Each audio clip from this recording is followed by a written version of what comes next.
Entre vous et moi, je ne m'attends pas à ce que ma vidéo soit aussi populaire que celle de JP qui vous disait de ne pas acheter Lorcana. Une vidéo avec un contenu très intéressant d'ailleurs que je vous invite à aller visionner si vous ne l'avez pas déjà fait.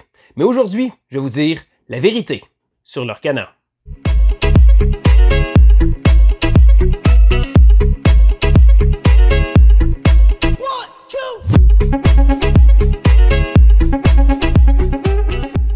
Bonjour et bienvenue à l'école du jeu, mon nom est Sylvain et on se retrouve aujourd'hui pour une autre vidéo spéciale Lorcana. Ah oui, Lorcana, le jeu qui vient de sortir sur toutes les lèvres, on en entend beaucoup parler, mais aujourd'hui je voulais prendre le temps de vous parler un peu de Lorcana. Et là non, ce ne sera pas une vidéo de présentation de règles, je vais réserver ça éventuellement, peut-être plus tard, mais je voulais profiter du sujet pendant que c'est encore très actuel pour vous parler justement de Lorcana. Et là, premièrement, je tiens à vous dire d'emblée, je suis un ancien joueur de Magic. Donc, dans le passé, donc j'ai commencé à jouer à Magic lorsque j'étais quand même assez jeune, au secondaire. J'ai joué pendant quelques années. Ensuite, bon, pris une petite pause, revenu avec un moment très intense, je dirais, de Magic. Donc là où à ce moment-là, j'ai joué beaucoup de tournois, j'avais des gros decks. Et ensuite de ça, ça a été un peu on and off avec le temps. Et j'ai fini par me dissocier un peu, à me séparer tranquillement de Magic pour quand même y revenir de temps à autre pour pouvoir y jouer. Donc, c'est certain que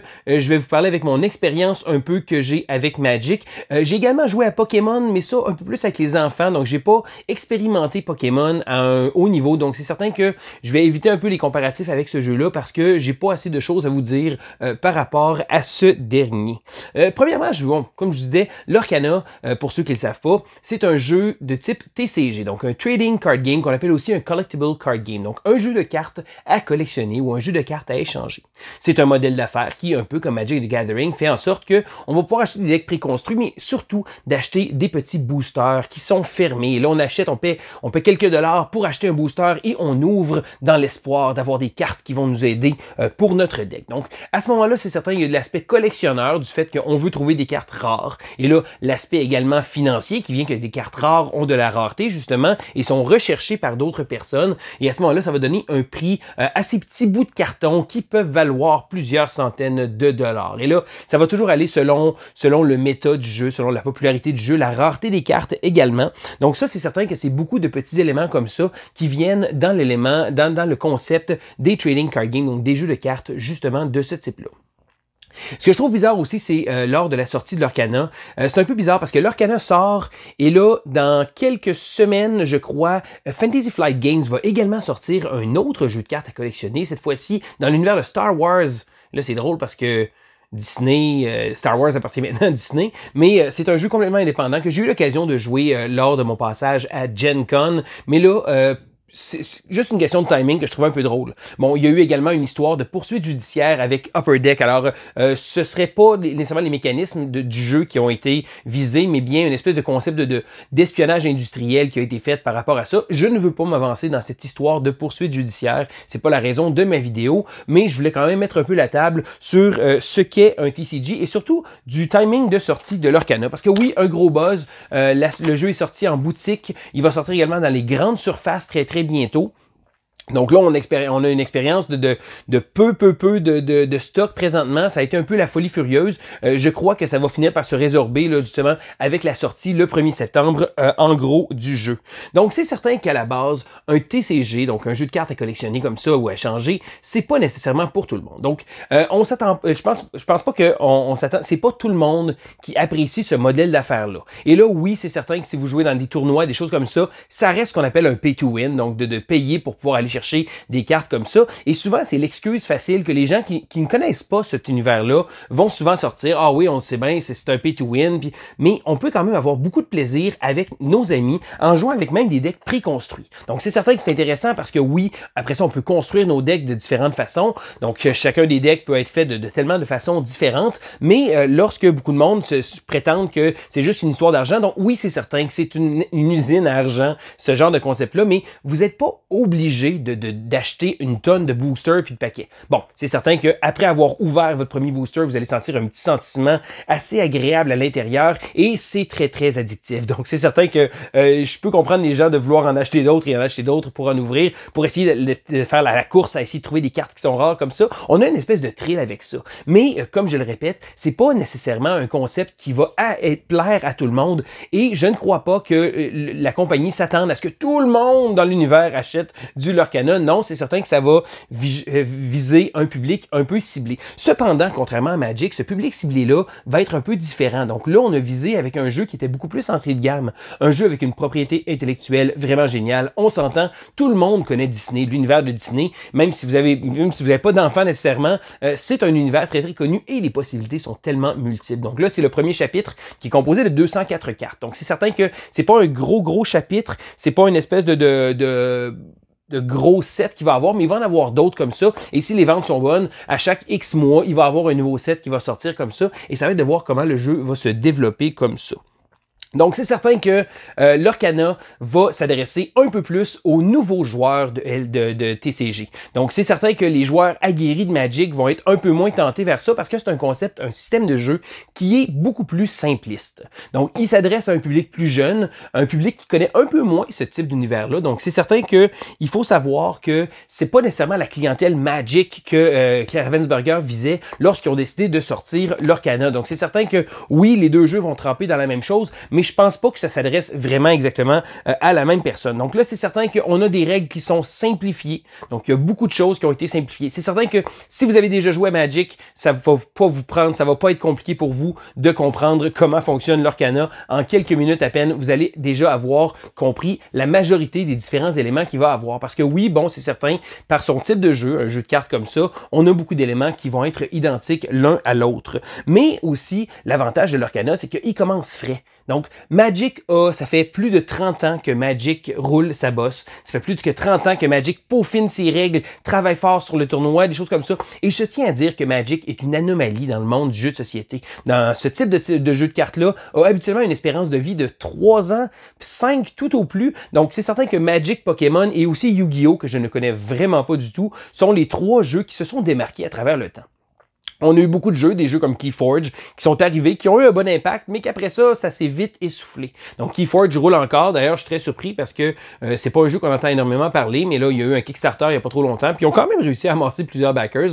Donc c'est certain que, bon, il doit encore avoir un certain attrait pour ce jeu-là, mais habituellement, un jeu de cartes à collectionner comme ça va vivre surtout avec la base de joueurs qu'il va avoir, les éléments des tournois, les choses comme ça. Donc c'est certain qu'ils veulent impliquer un peu les joueurs, et c'est la raison pour laquelle les boutiques ont eu des cartes un peu à l'avance, c'est pour impliquer la communauté. Parce que si on développe une communauté, c'est une communauté de joueurs qui vont venir acheter des paquets comme ça et qui vont pouvoir faire rouler justement les séries. Et là, vient avec ça les tournois qu'il va avoir, mais également les soirées de jeux ouvertes dans les différentes boutiques. D'ailleurs, je vous invite à regarder de votre boutique locale pour voir s'ils offrent ce type de soirée-là, si jamais vous aimez, bien entendu, ce concept-là de jeu de Lorcana. Et là, c'est certain que je me dois, du moins, de faire les comparatifs principaux. Parce que beaucoup de monde vont dire, ouais, mais c'est quoi la différence de Lorcana avec Magic? Alors, comme je disais, prime abord, c'est certain que on a droit à un système qui est simplifié. Donc, un système beaucoup moins complexe. Et je dirais qu'il y a une chose très importante que Lorcana n'a pas, que Magic se démarque et même que Pokémon non plus n'a pas, c'est la capacité de jouer pendant le tour de l'autre joueur. Donc, dans Magic, on a ce qu'on appelle des instants. Donc, des cartes instantanées qu'on peut jouer pour contrecarrer les plans d'autres joueurs ou attendre un peu qu'est-ce qu'il va voir, garder des ressources pour pouvoir les jouer comme ça. Et on a une espèce de concept qui va se faire. Sauf qu'avec ça vient le problème principal du timing. Et là, le timing est un des éléments les plus complexes de Magic. Donc, les joueurs de Magic vont comprendre si je vous parle du stack, first in, last out. Donc, c'est certain que le stack, c'est comme l'espèce de façon de voir les habilités qui vont s'enclencher. Donc, lorsque le stack rouvre, donc plusieurs habilités arrivent en même temps, à ce moment-là, on va regarder dans quel ordre elles vont être résolues. Donc, en n'ayant aucune façon de pouvoir jouer pendant le tour de l'adversaire, on élimine tellement de problèmes, de complications, de règles. Mais c'est certain que le joueur de Magic, un peu plus aguerri, va trouver ça un peu plate de ne pas pouvoir jouer pendant le tour de l'autre. Mais je pense que c'était vraiment un gamble très très choisi de la part de Lorcana de faire ça comme ça, de manière à ce qu'on puisse juste jouer pendant notre tour. D'ailleurs, certaines habilités des cartes qui vont dire lors du prochain tour, donc ça va affecter le prochain joueur. Par exemple, un personnage qui va être obligé d'attaquer, des choses comme ça. Et là, ça va être vraiment spécifié sur les cartes lors du prochain tour de joueur. Donc, c'est certain que l'Orcana se sauve beaucoup de problèmes de règles aussi, puis beaucoup de complications avec cet élément-là de jouer pendant simplement son tour. Donc, moi, au début, j'étais pas trop sûr comment je me sentais par rapport à ça, étant un joueur ou / ancien joueur de Magic. Donc, c'est certain que je trouvais ça un peu plate, mais je comprends pourquoi l'Orcana a choisi de fonctionner de cette façon-là. Une autre chose que je voulais vous parler, et là, je me suis mis des petites notes, c'est très important. Une autre chose que je voulais vous parler, c'est les synergies. Donc moi, lorsque je joue à des jeux comme ça, les éléments que j'aime faire sont les synergies, donc des combos. Je suis un joueur de combos. Si jamais vous connaissez Magic, on a souvent des archétypes. Je suis un Johnny. Donc j'aime faire des cartes qui vont enchaîner des bonnes synergies et des combinaisons. Alors premièrement, il faut faire la différence, si vous ne la savez pas, entre une synergie et un combo. Donc une synergie, c'est plusieurs cartes qui vont travailler ensemble de manière à pouvoir essayer d'aller bonifier les unes les autres. Donc habituellement, c'est pas un gros coup, mais c'est un paquet de petites choses qui font en sorte. Donc exemple, bon, j'ai un deck qui vise beaucoup les méchants là, ou un type de créature, des choses comme ça, et ça va faire en sorte que le deck va être assez uni comme ça. Le combo, c'est vraiment une association de 2, 3 ou 4 cartes qui, mis ensemble, vont réussir à générer un effet vraiment super puissant. Et là, ça amène le fait qu'on doit courir après notre combo. Donc c'est certain que présentement, l'Orcana est encore très très jeune, donc les synergies et les combos sont un peu moins présents. C'est pas une mauvaise chose parce qu'on commence frais. Pas besoin de retourner pendant 30 ans à rouler, à essayer de voir les différentes combines ou de voir c'est quoi les gros combos du différent set comme ça, de manière à voir c'est quoi le méta. Donc lorsque je parle de méta, c'est les cartes qui sont les plus jouées, les types de decks qui sont les plus joués, souvent en tournoi ou de même si on veut là, des cartes qui vont avoir des bonnes synergies comme ça.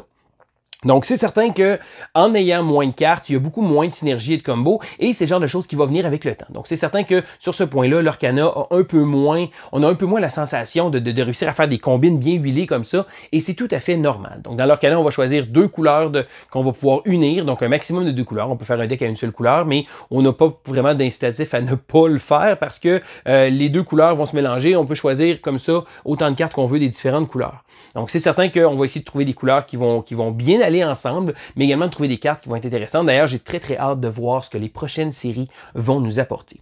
Donc, c'est certain qu'on parle de synergie. Tout ça va être compris dans notre deck. Et là, chaque joueur va fabriquer un deck de 60 cartes. Donc, on peut mettre plus que 60 cartes, mais si jamais vous êtes moins familier avec les types de jeux comme ça, je vous conseille vraiment d'optimiser le deck parce que les chances que vous sortiez les bonnes cartes au bon moment, à ce moment-là, c'est mieux que vous ayez moins de cartes parce que ça fait moins de chances de piger des cartes qui ne seront pas nécessairement nécessaires. Et là, certaines personnes vont dire, oui, mais si j'ai plus de cartes, j'ai plus de chances d'avoir d'autres choses. Oui, mais vous diluez un peu vos chances de trouver les bonnes synergies ensemble lors de votre deck. Donc, c'est certain que je vous conseille vraiment d'y aller avec 60 cartes. La décision de 60 cartes, d'ailleurs, pour l'Orcana, je sais pas comment je me sens par rapport à ça parce que de base, notre deck a 60 cartes. On peut mettre un maximum de 4 cartes de la même sorte. Donc, 4 cartes, pas nécessairement des créatures, parce que, bon, exemple des personnages, Simba va peut-être avoir 2 ou 3 types de cartes différentes. Donc, c'est certain que c'est 4 cartes qui portent exactement le même nom. Donc, on peut combiner comme ça pour en avoir. Magic a également le concept de la règle de 60 cartes, mais dans Magic, on a quelque chose qui s'appelle des lands. Donc, les ressources, c'est des cartes de mana qu'on doit placer. Donc, habituellement, on va avoir un deck qui va avoir autour de 40 cartes avec 20 lands. Donc, ici, on a droit à 60 cartes complètes. Et ce qui m'amène à vous parler aussi d'un des concepts de jeu de ce type-là, qui est souvent problématique, la gestion des ressources. Magic a été un des premiers à être très, très populaire. Et je dirais que malheureusement, Magic a un gros problème, c'est la gestion des ressources. Donc, les lands qu'on appelle, on doit être de certaines couleurs et ça se pourrait que lorsqu'on joue, on pige des cartes qui ne sont pas des bonnes couleurs. Et c'est ce qu'on appelle être en bon langage de joueurs comme ça, être mana screwed. Donc, quand on est mana short, qu'on n'a pas de mana, on ne peut pas jouer, on est limité dans ce qu'on va faire. Donc, on va être amené à faire des decks avec un certain nombre de cartes, mais ça se pourrait qu'on soit très, très malchanceux. Je dirais que beaucoup de jeux de cartes qui sont sortis après ont réglé un peu ce problème-là en ayant des sources de ressources, des sources plus fiables. Donc, que ce soit une ressource supplémentaire à chaque tour qu'on va accumuler, ou simplement, comme dans l'Orcana, de pouvoir choisir un des types de cartes, de la révéler, donc des cartes qu'on peut inker, qu'on peut mettre en encre, et de les placer comme ressources. La carte va devenir face cachée tout le restant de la partie, mais on a beaucoup plus de gestion sur les cartes qu'on va avoir. Ce qui va amener une question très intéressante de pouvoir choisir quelles cartes qui vont être utiles au bon moment. Donc ça, c'est un des éléments que j'aime beaucoup de l'Orcana, c'est certain, l'utilisation des ressources, et là, les cartes qui vont être moins utiles, on va pouvoir simplement les révéler et s'en servir comme encre. Ça va devenir une ressource pour le restant de la partie. Donc ça, c'est un élément que je trouve très très bien pensé de l'Orcana, mais beaucoup de jeux de cartes de ce genre-là ont pris cette tangente-là pour pouvoir la gestion des ressources, parce que c'était et ça reste encore un des plus gros problèmes de Magic, la gestion du mana. Donc c'est certain que sur ce coin-là, Lorcana a quand même bien fait. Lorcana a également des choses un peu uniques à lui-même, puis c'est ce que je trouve intéressant aussi, parce que c'est pas nécessairement un clone de Magic. Donc oui, il y a beaucoup de similarités, puis là d'ailleurs je vous en parle de certains points comparatifs entre les deux, mais je dirais que Lorcana a également beaucoup de petites choses intéressantes. Premièrement, une habilité qui s'appelle Alter, en anglais c'est Shift, qui nous permet de jouer par-dessus une carte qui porte le même nom. Donc, par exemple, j'ai joué une Aurore, et là, c'est une Aurore qui coûtait, mettons, 2 ou 3 encres à jouer, donc des ressources. Et là, je l'ai sur la table. Et si j'ai un certain type de carte avec l'habilité Alter, ça nous permet de pouvoir la jouer pour moins cher sur une carte qui porte déjà ce même nom. Donc, au lieu de payer 7 ressources pour pouvoir jouer ma Aurore, je peux choisir, selon le texte, de payer 5 et de la jouer par-dessus une carte déjà existante. Et ça, je crois que c'est un élément que le jeu devrait vraiment miser dans les séries futures. C'est un élément que je trouve très original, qui démarque bien et qui se porte tellement bien à ce jeu-là. Parce que oui, on va avoir plusieurs personnages qui vont avoir le même nom, donc plusieurs cartes de Aurore différentes qui vont pouvoir être en jeu en même temps. Il n'y a pas de problème, c'est un beau multivers. Donc c'est certain que l'habilité Alter va être vraiment, à mon avis, un des beaux éléments, une belle chose qui m'a surpris, puis j'ai trouvé que c'était bien pensé. Sinon, c'est certain qu'il y a beaucoup de possibilités qui peuvent s'ouvrir, donc selon les types de cartes. Je sais pas si vous avez remarqué, mais il y a pour l'instant, je pense qu'il y a 3 types de personnages en tant que tels. Les Storyborn, qui sont un peu les personnages tels que conçus dans l'histoire originale, donc les personnages comme on les connaît. Il y a également ils appellent ça les Dreamborn. Ça, c'est une version un peu fantastique du personnage, donc ils prennent le personnage et ils mettent un petit peu là, selon un petit côté fantaisiste, si on veut. Et il y a également un autre qui s'appelle le Floodborn. Et le Floodborn, je trouvais ça intéressant parce que c'est comme une espèce d'idéal du personnage, si on veut. À ce moment-là, le Capitaine Crochet, il vole, Fée Clochette est géante, donc c'est une espèce pas nécessairement à l'opposé, mais je dirais que c'est une idéalisation probablement du personnage, et je pense que le jeu va peut-être éventuellement aller vers ça, d'avoir des decks qui vont être un peu plus orientés Storyborn, Floodborn, des habilités qui vont pouvoir nous donner « Hey, je bénéficie à telle ou telle chose ». Même chose avec les gentils et les méchants, certaines cartes vont avoir des mots-clés, et ces mots-clés-là vont pouvoir servir éventuellement. Et ça, c'est correct que ce soit pas encore comme ça, parce que Lorcana ont encore beaucoup de choses à découvrir par eux-mêmes, donc beaucoup de choses à exploiter aussi. Et je pense que ça, c'est une bonne base. C'est des choses qui vont pouvoir être très intéressantes, justement, dans le jeu. Puis, je pense que c'est vraiment... il gagne également à se démarquer par d'autres façons, parce que non, ce n'est pas un clone de Magic, malgré le fait qu'il y ait beaucoup de similarités, c'est par le modèle d'affaires, et c'est juste que Magic est probablement le jeu le plus connu de ce genre-là. Bon, il y a Pokémon également, mais comme je vous avais dit en début de vidéo, je vais un peu moins parler de Pokémon, parce que c'est un peu moins ma tasse de thé. Donc c'est certain que dans les choses qu'on aimerait voir aussi, quelque chose que Magic ne fait pas, c'est un mode solo. Alors il n'y en a pas présentement pour Lorcana, je sais pas si c'est dans les plans, j'en ai aucune idée, mais je pense que lancer comme ça, ce serait peut-être bien d'essayer de trouver une façon de pouvoir avoir un espèce de mode solo, ne serait-ce que de le faire un peu simpliste, juste pour faire découvrir un peu, faire tester des decks peut-être, des choses comme ça. Donc c'est certain que ça c'est un un petit rêve, parce que de ces types de jeux-là, c'est plutôt rare qu'il y a ça. Donc c'est certain que Lorcana a quand même beaucoup de choses à eux, mais beaucoup de choses à découvrir. Et là, la question que vous allez vous demander, que vous allez peut-être me demander, « Ouais, mais Sylvain, est-ce que Lorcana est un meilleur jeu que Magic? » Non. Non. Je pense que Magic est un système de jeu qui a été peaufiné, huilé à travers plus de 30 ans. Mais est-ce que Lorcana a un point intéressant? Je dirais que oui. Je pense que ça s'adresse à deux publics différents. Lorcana va s'adresser à un public plus jeune, un public qui découvre ce type de jeu-là et qui sait peut-être former éventuellement des joueurs vers d'autres choses, mais je pense que Lorcana a tout à gagner à développer son propre système. Donc c'est certain que, mécaniquement parlant, Magic est vraiment un meilleur jeu, mais est-ce que pour autant je ne vais pas jouer à Lorcana pour dire « Hey, je me concentre juste à Magic », non, parce que la propriété intellectuelle de Disney fait en sorte que le jeu va être beaucoup plus accepté également par beaucoup de monde. On se le cachera pas, Magic a une espèce de stigma de dire « Ah ben on le regarde, ouais, les joueurs de Magic, allez souvent dans des tournois, des choses comme ça, où vous allez avoir un stéréotype tellement flagrant des fois de joueurs de Magic. » Alors, stéréotype qui n'est pas nécessairement vrai. Un peu tout le monde peut jouer à Magic, mais je dirais que de base, Magic a une espèce de stigma comme ça. Là. Quand j'étais au secondaire, Magic, je dirais que ça avait pas vraiment la cote. Si tu jouais à Magic, c'était pas très winner. Je sais que plus ça va, puis plus les jeux de société sont devenus un peu plus populaires, mais Magic reste toujours Magic. un petit quelque chose par rapport à ça. Donc, c'est pas rien contre le jeu, c'est souvent contre l'opinion populaire que ce jeu-là peut avoir, mais Lorcana, ici comme ça, est beaucoup plus accessible. Et je pense que c'est le mot-clé qui est important à sortir, l'accessibilité d'un jeu. Et ça, c'est très bon d'avoir des nouveaux joueurs, de commencer avec ces joueurs-là et de pouvoir forger sa propre base. Maintenant, qu'est-ce que nous réserve Lorcana pour les prochaines années? Je ne le sais pas. Ça va dépendre des ventes, ça va dépendre de la popularité du jeu, ça va dépendre de la scène des tournois, ça va dépendre de l'engouement général des gens. Et comme je vous disais, c'est très, très difficile pour ce type de jeu-là de percer. Donc, je souhaite la meilleure des chances à Lorcana. C'est un système tout jeune encore. C'est un système qui a énormément de potentiel, beaucoup de possibilités. Est-ce qu'ils vont décider dans le futur d'aller chercher, d'aller complexifier un peu le jeu en ayant des habiletés qui vont être jouées pendant le tour des autres joueurs? Je ne le sais pas. Mais pour l'instant, je trouve que le système un très bon départ. Et si on se base là-dessus, je pense que Lorcana, si Lorcana joue bien ses cartes, pun intended, il a toutes les chances de pouvoir réussir dans la cour des grands parce qu'on se le cachera pas. C'est un marché incroyablement difficile à percer. Donc, très peu de jeux ont réussi à traverser l'époque du temps. Est-ce que Lorcana va être un de ceux-là? Je le sais pas, il est encore beaucoup trop tôt pour le dire, mais c'est certain que présentement, l'engouement est là et je crois que c'est un jeu qui mérite d'être au moins essayé, et ce, même si ce type de jeu-là n'est pas nécessairement votre tasse de thé, je vous invite à peut-être trouver un ami qui va être assez motivé et au moins l'essayer pour vous faire votre propre idée. Donc c'était Sylvain pour l'école du jeu et on se dit à la prochaine!